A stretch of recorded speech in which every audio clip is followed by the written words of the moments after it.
Yeah, this is a brand new Kirblog.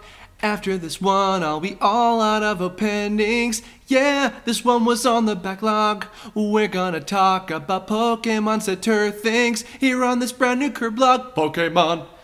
That's it. I'm officially out of anime openings. After three Pokecembers worth, a third of which I never thought I'd even get to. What a shame. I did it. I'm sure they'll come out with a new one quickly enough. There still hasn't been like Pokemon Sun and Moon Alola League Champions or whatever, like Kahuna Kalupa Season 2, whatever dumb bullshit they do with the season titles. Hi everybody, welcome. Sorry, what an intro. So we are now already well over halfway through Pokecember. Again, I cheated a little bit having the streaming every other week or so, but ZeroIncorporated, Amy is back yet again. It's me again. My God, Hello. I hope you're not sick of both. Well, I mean, you're probably sick of me at this point, but you're a breath of fresh air, though. I think this is the most I've had like a consistent guest on in a row for Kirbloggs in a while, but you just happen. This is another case where you happen to be like the right person to share experiences on this. I'm just too relevant. Well, when it comes to Pokemon, yes. But even more so, because for one thing, we did the card game one for this past weekend, and it was like, okay, yeah, there's not a whole lot of people I know who can talk about the card game, but this was really something that I didn't expect anybody else. In fact, actually, let me give a little shout out. Are you excited? This is gonna be the first time in forever you're gonna have to edit in the question someone submitted for this topic. Oh, goody. Remember when I used to have you hey, at this time code, have this little JPEG or whatever Yeah, come that up? always takes an extra 5 minutes. Yeah, 5 whole minutes that I'm taking away from your life. Okay. Not even 5. No? Less than that. Oh, well, good. Thank God. Well, then this is for you, Landon, from an entire year ago, Pokecember 2016. Asked about, hi Kerbifer, I have a question for Kirbloggs. That question is, could you tell us about the store you went to get your old Pokemon toys? And that store in question is technically a store that doesn't exist anymore, or rather it has evolved. I'll see myself out. That it has evolved into what is now known as not even the Nintendo World Store, now it's Nintendo New York. But I am speaking specifically about the Pokemon Center store that was in the US. And much to my surprise, and the reason that I had you on board this, was because you have actually been to the Pokemon Center in Japan. Yes. The original one that, as far as I know, has been around even before the New York one, I believe. Well, I didn't go to the one in Tokyo. I'm not sure if that's the original, but I went to the Osaka one and I think the Kyoto one. Let's look it up. That's not the right article that I pulled up. Okay, there it is. Sorry, yeah. Bulbapedia has been our friend the last 3 weeks. The very first one was in Tokyo in '98, which I think I remember seeing pictures of maybe in a Nintendo Power magazine or something like that a long time ago. So I knew there was a Pokemon store. So you went to the Osaka one, but yes. Not the original one. No. Let's see. Apparently that one closed and they opened up a different one somewhere else. But I definitely went to one that's currently in Osaka. Okay. And open 2010 says here, but there was another one that was open in 2000. Not even 2000. I don't know. 98. It was just the same year as the very first one.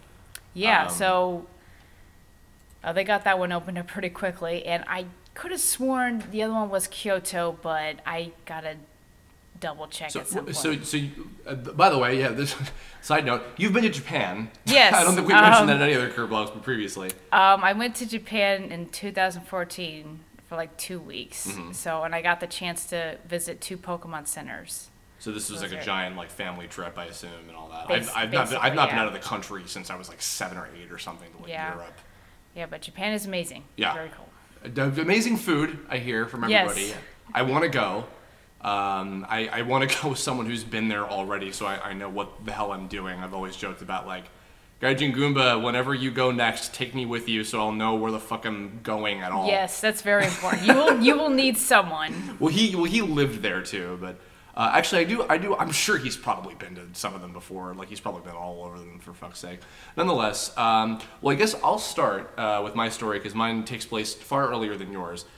So, in fact, okay, I actually before this, I tried looking up any video of it or anything. I was only able to find one commercial for when it first opened up. I completely forgot. This was all the way back in 2001, the Pokemon Center store opened up in New York. It was in Rockefeller Center, where again now stands Nintendo World Store and now Nintendo New York. Wait. So it was a Pokemon-themed store, not just Yeah, Nintendo. it was the Pokemon Center. It was the same brand as I think like. I actually watched a commercial for that store the other day. Really? So I think I know what you're talking about. Was it the one that I was joking like the guy in the commercial sounds kind of like Ben Diskin at the very end? I think so. Yeah. It was like the Pokemon Center in Rockefeller Center. Yeah, or you whatever. linked me to that. I was like, and then I linked it to Ben too.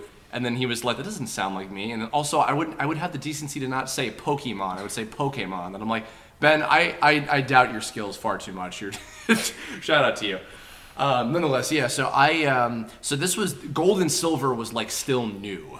Like it had come out the year before that in 2000, and the commercials for it were the store was opening up in November of 2001. So this was also shortly before the GameCube. Or I think maybe it might have been like right after GameCube, because a few people I knew in school definitely had it by November. But nonetheless, yeah, so I was massively excited about this. There was a particular reason why. I think that actually I might have not talked about this necessarily on, well, no, I guess it would have been a Pokecember Kirblog, but it was also, I believe, the first of the traditional, well, I'm breaking the tradition this year, unfortunately, because I'm not getting to see him, but the first Datafer Kirblog that I did, where we just talked about his having to deal with my obsession with the Pokemon franchise, which I think we did that one like 2 years ago now, I think. Nonetheless, yeah, so my dad and I were really big into collecting stuff, even before Pokemon, and while the cards weren't necessarily something that he was, helping out a lot with, there was a particular thing. It was the 2-inch figures that we used to collect. And our goal was to collect, at the time, this is only 2 generations in, so this was 251 Pokemon. We wanted to collect every Pokemon in figure form. And in even the days before we were, scouring eBay, and I mean, already we were like, trying to hit up every like specialty store. There was one place like close by my hometown that had like some imported Japanese stuff and things like that. That was where I found the bootleg, like fan subbed VHS tape of Mewtwo Strikes Back that I did not buy because I was like, no, it's going to come out in America soon anyway, etc. But we searched high and low everywhere, and there was one particular website where it was some kind of like, some kind of site that sold this kind of stuff specifically, but we were going there to try and collect when the Gold and Silver figures were new, because the Pokemon were new, and the game had only been out here for a little while. And I remember there was even, shout out to this one person who went by like a screen name that was something like Spunghek. I remember because we always joked about how we couldn't pronounce the name at all. Nonetheless, most of these figures that we were buying, we found out later, were bootlegged. In fact, some of them were so bootlegged. If any of you guys out there also remember, we talked about this magazine last time, the Beckett Collector Pokemon magazine. Yeah. They used to do these really gross looking, like, because there wasn't official artwork for all the Gold and Silver creatures yet. They did these really disgusting looking, like, they were like traced from the sprites of the game because they didn't know what to go off of. Like Celebi's little mouth with like a little like a button nose or something. They were like, I don't know. But there were literally figures of some of the Gold and Silver Pokemon that looked like those really gross-looking pictures from Beckett magazine, and I'm just like, wow, this bootleg shit goes deeper than expected. But we collected most of them, and then I remember, finally, my dad and I, we went to New York, and this is also at the time where I hated going to Manhattan, like, in general. I just didn't like it. But we went to the store for the first time, and I remember... to anybody who's any other like East Coasters who have ever been to Nintendo World Store, picture this: the bottom floor, because it's 2 floors for those of you who don't know. The bottom floor, you walk in, and the area that's like behind where the cash registers are on the bottom floor was a wall that was filled with every single Pokemon in an individual case in figure form. Like just an unlimited supply of every single... I walk in and this is the first fucking thing I see. That is amazing. I'm like 12, right? And like this is the time where I'm like living, breathing, drinking, eating, breathing, shitting Pokemon. Very, very good. And like I walk in and I see and I'm like, and they have like these like special like giant figures of like Ho-Oh and Lugia that were like twice as big as the usual ones. So we just go in and I'm like, okay, it's time. Let's finish up this fucking collection. So we got all the ones that we didn't have yet. We like marked down like which ones I knew for certain we didn't have, because this was like maybe like 3 years of collecting, by the way, like 3 long years of my dad and I making like a fucking checklist out of this. And we even went so far as to buy the official versions of some of the figures that we knew we had bought the bootlegs of. And some of them even that, like, I remember I had a Beedrill that just like had no limbs left or any antenna. It was just like so crappy and old. So that was my very first experience with the Pokemon Center, was walking in and like the beginning was the end of another journey. Like, oh my God, we finished this, you know? And then also, of course, Ruby and Sapphire came out shortly after that. And that was about when we gave up on the collecting. Because after 251, we were like, it's time to call it quits. Yeah, you should have known, like, Pokemon was not going to end. Oh, of course, yeah. I just, well, also kind of extra thing to that, you know, at the time I was also thinking like the collection was going to continue in terms of, okay, I'm going to buy every single individual Pokemon game. And Generation 3 was also around the time that I cut that off because I just wasn't into Ruby and Sapphire as much as I wanted to be. In general, but also I remember when they sold the like Pokemon Mini, like the little tiny games that were exclusive to the Pokemon Center store, I was like, yeah, I don't think I can do this anymore. And then I fell out for a little while, and then I came back by Heart Gold and Soul Silver, and everything worked out for the best. But anyway. And you still have all those figures, right? Oh yeah, yeah. They're in a special little suitcase.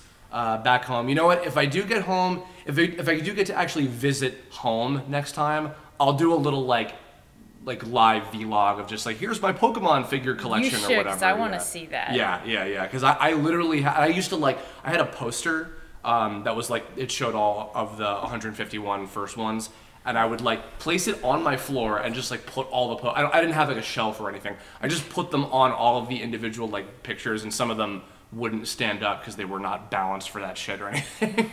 but yeah, no, that was a big obsession, and my first memory with the store was like completing that chapter, like a 3-year long journey within a journey within a journey of my obsession with this franchise, and it was a good feeling, and it very soon became a much visited place for Dad and I after that. So.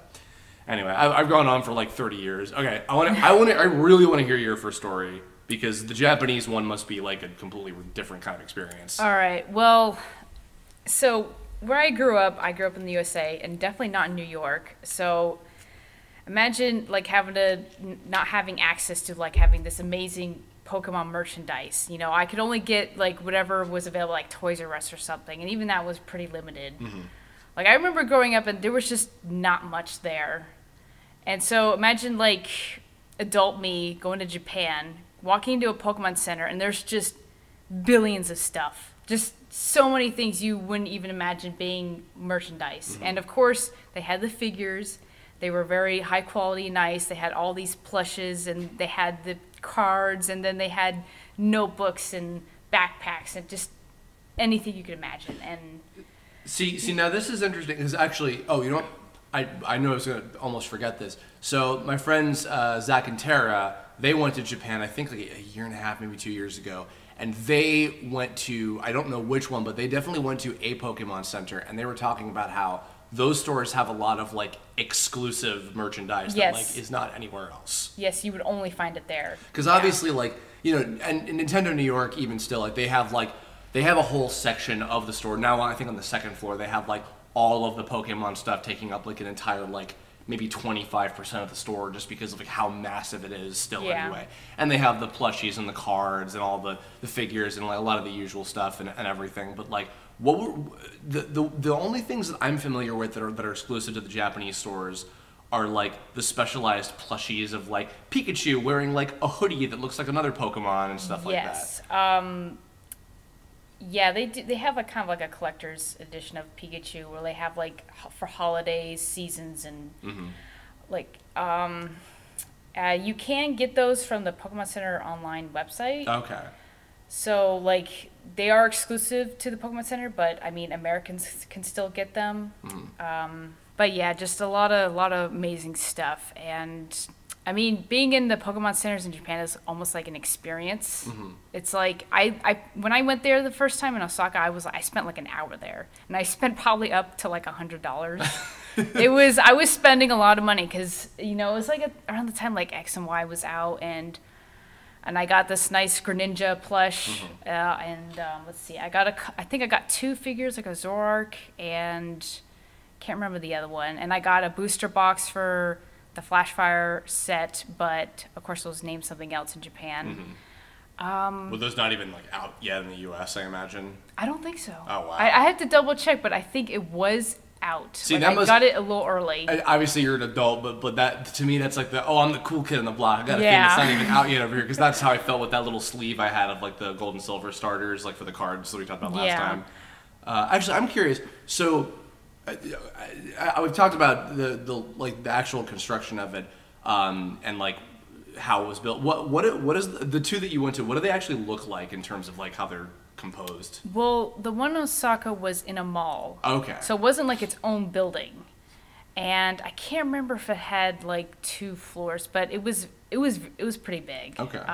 And the second one was a lot smaller. I can't remember if that was in a mall too, but it was a lot smaller than the one in Osaka. It was still cool, but it was definitely limited. But I didn't go to any that was like its own building. Okay. But there was still plenty of stuff, and it was very cool. Yeah. The second one was definitely very crowded because they had like a school trip of kids coming in and checking it out. So it was very difficult to get what I was like, hey, I'm an adult. I'm like just walking through like a crowd of kids. I'm like, let me get my Pokemon shit. I have to get all this stuff before they all grab it and then leave. Because the New York one, and still as the Nintendo store.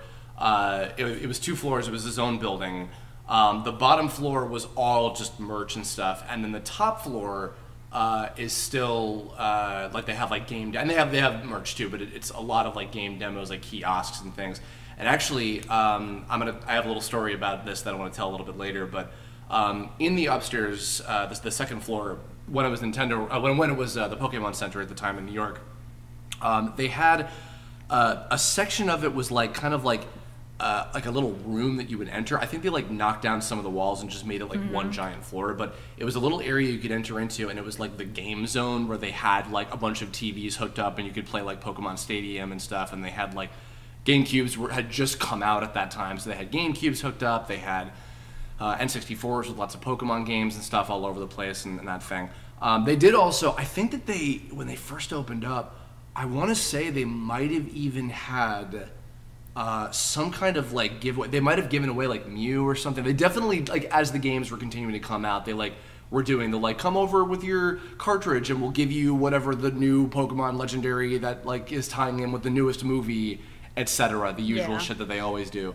But that was a little bit different because it wasn't like. Did they still do that stuff with GameStop or whatever, where like you go there and they give it to you, or you just like download? You mean it for like special event Pokemon? Yeah, they give you like a code card and then you got to enter it in as a mystery gift. Yeah. And you know, like how we do that with like GameStop mostly, and here, but in Japan they do it at Pokemon centers. Okay. So yeah. Well, because especially if they have like a lot of them, because I mean, Pokemon is such a huge brand by itself, even separately from like anything else Nintendo related. And if you're in Japan and there's like, I gotta go back to the article again.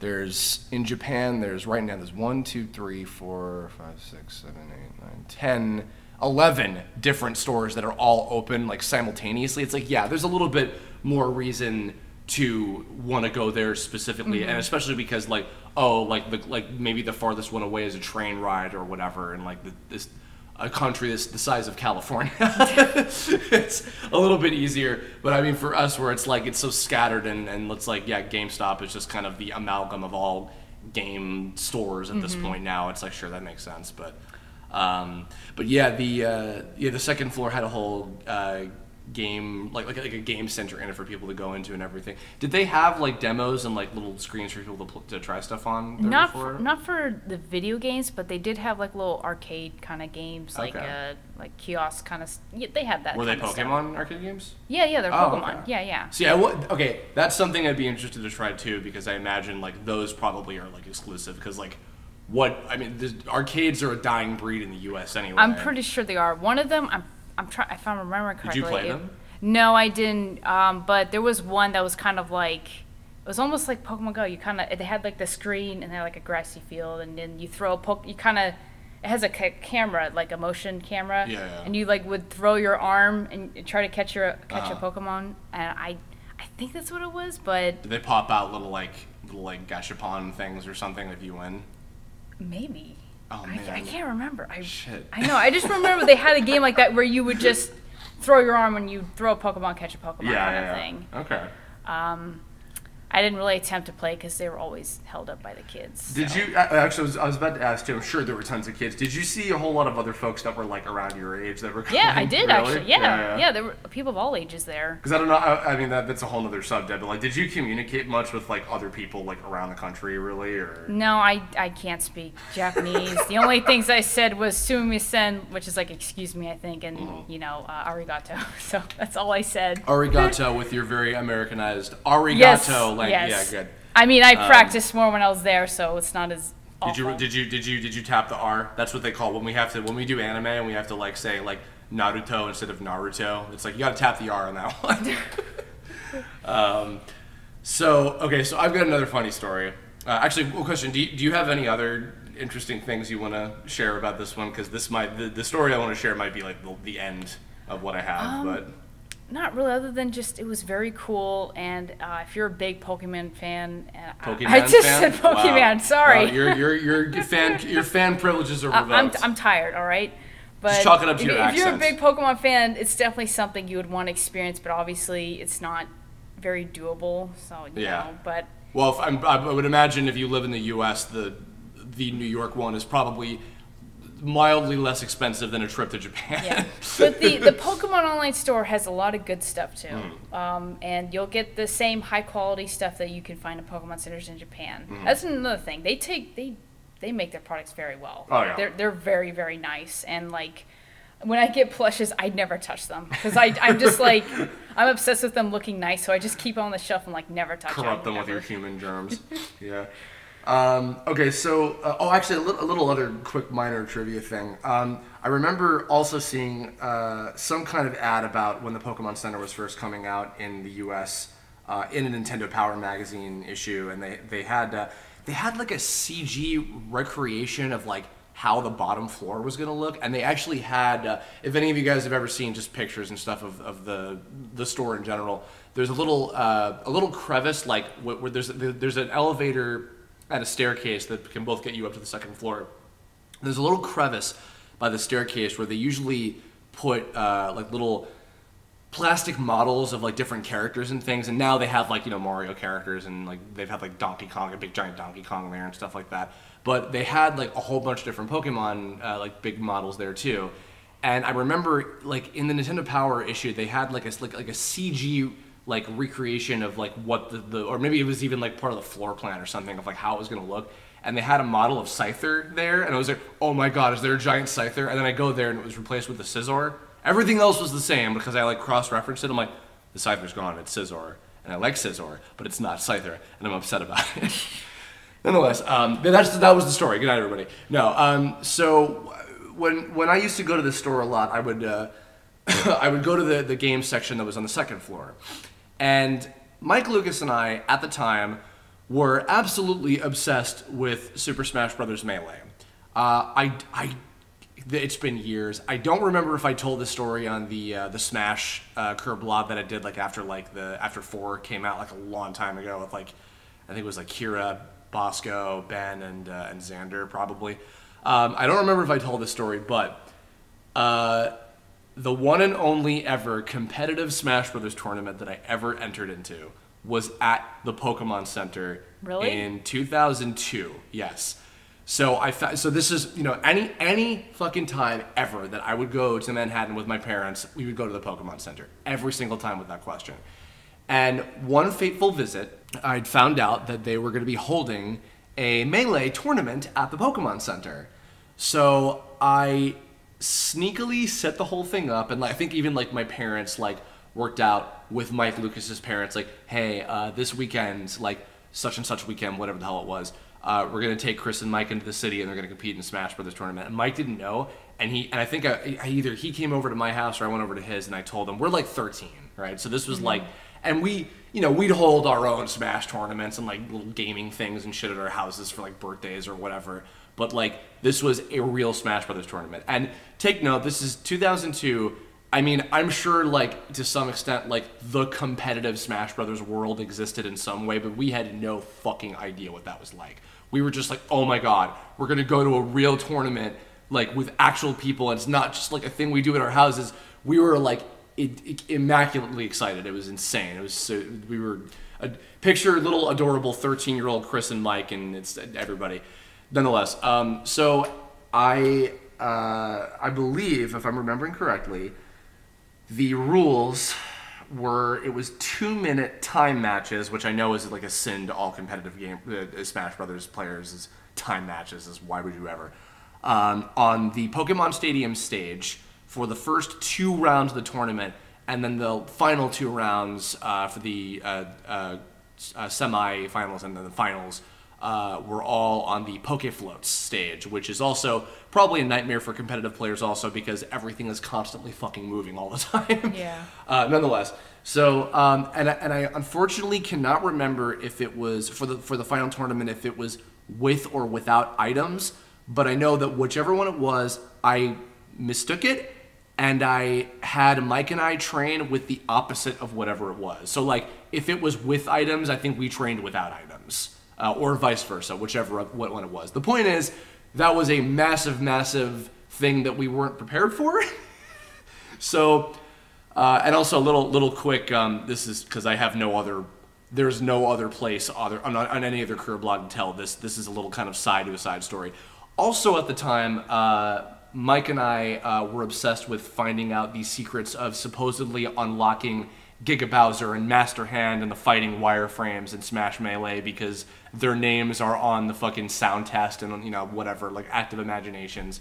Sonic and Tails are in Melee, guys, if you April Fool's joke, etc.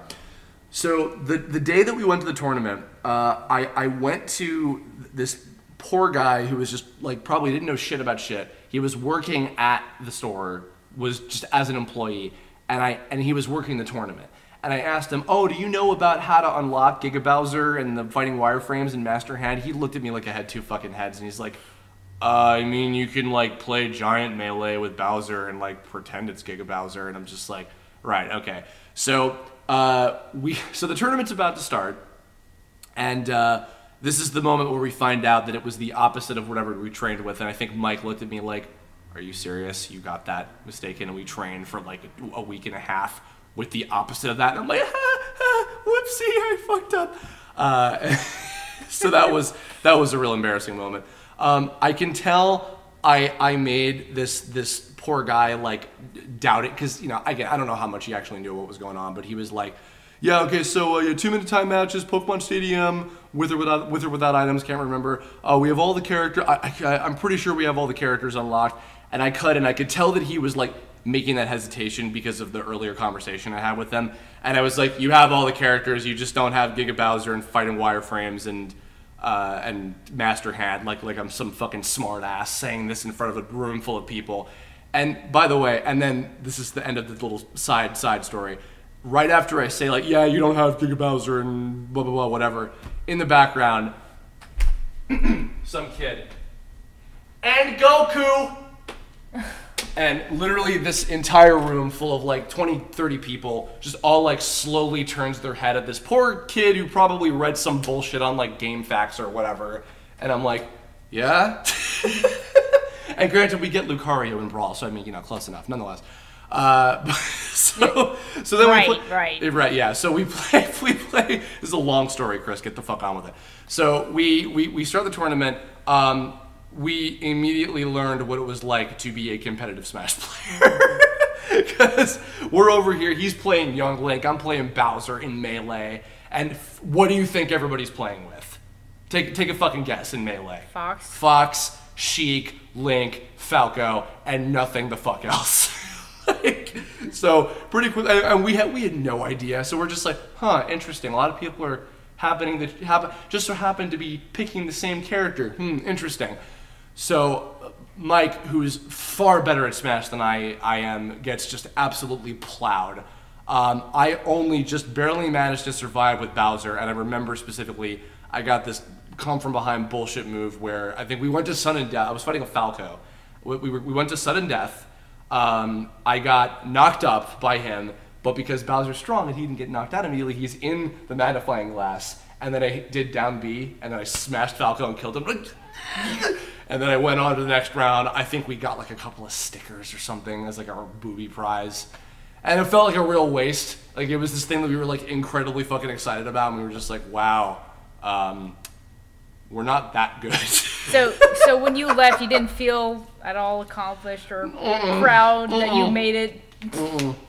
I felt on many levels embarrassed because, well, one, because I messed up that thing about whether it was items or not, and we trained with the opposite, and I was like, oh wow, how could I fuck that one up? But also just like, we were just so absolutely destroyed by these people, and most of them were older than us too. They looked like they were like in like late teens, early 20s maybe, but yeah. But other than that, and not that that wasn't not that was a bad experience, but those are the two most memorable experiences that I had with going to the Pokemon Center in New York. And then of course when it eventually became Nintendo World, and then now Nintendo in New York, I still continue to go there. I went there to visit when I was at Anime NYC a couple weekends ago or so, already a month ago by now, Jesus. I went back. It still fills me with happiness. I still always love to take pictures and stuff. I love the museum with like the what is it, the Game Boy that's been through like a war zone and like got hit with a bomb or whatever, all that stuff. It's pretty magical. If anybody out there if you've never been to New York, even though it's not the Pokemon Center, Nintendo New York is absolutely like a place that you should hit up after you eat lots of good food. Probably that isn't as good as Japan's food. Probably not. No, probably not. I think that might.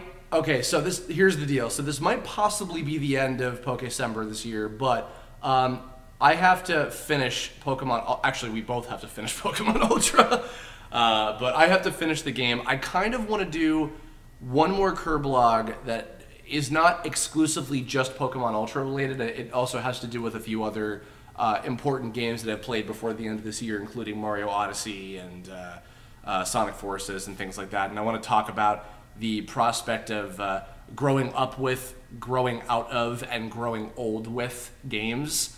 So that might possibly be the one after this, but we'll see, because that is the day of, that's like 2 days before Christmas, so, you know, we'll see. But nonetheless. Gotcha. Either way, but Amy, thank you for joining for 3 Pokemon Kirblogs in a fucking row. No problem. And having stuff to say between my raving about dumb bullshit. Yeah, I got to say a few things. Yeah, you know, I get to say like 2 words I was in between. here. Yeah, technically. And thank you, not that I haven't tried to give you enough credit, but thank you for always being on hand to edit like most of these Kirblogs for the last like 3 years. You're welcome. Yes. Any last couple things you want to say to anybody listening? I don't know. Not really. No? I think that's it. Not really. Other than Fuck off. I still gotta be Ultra Sun.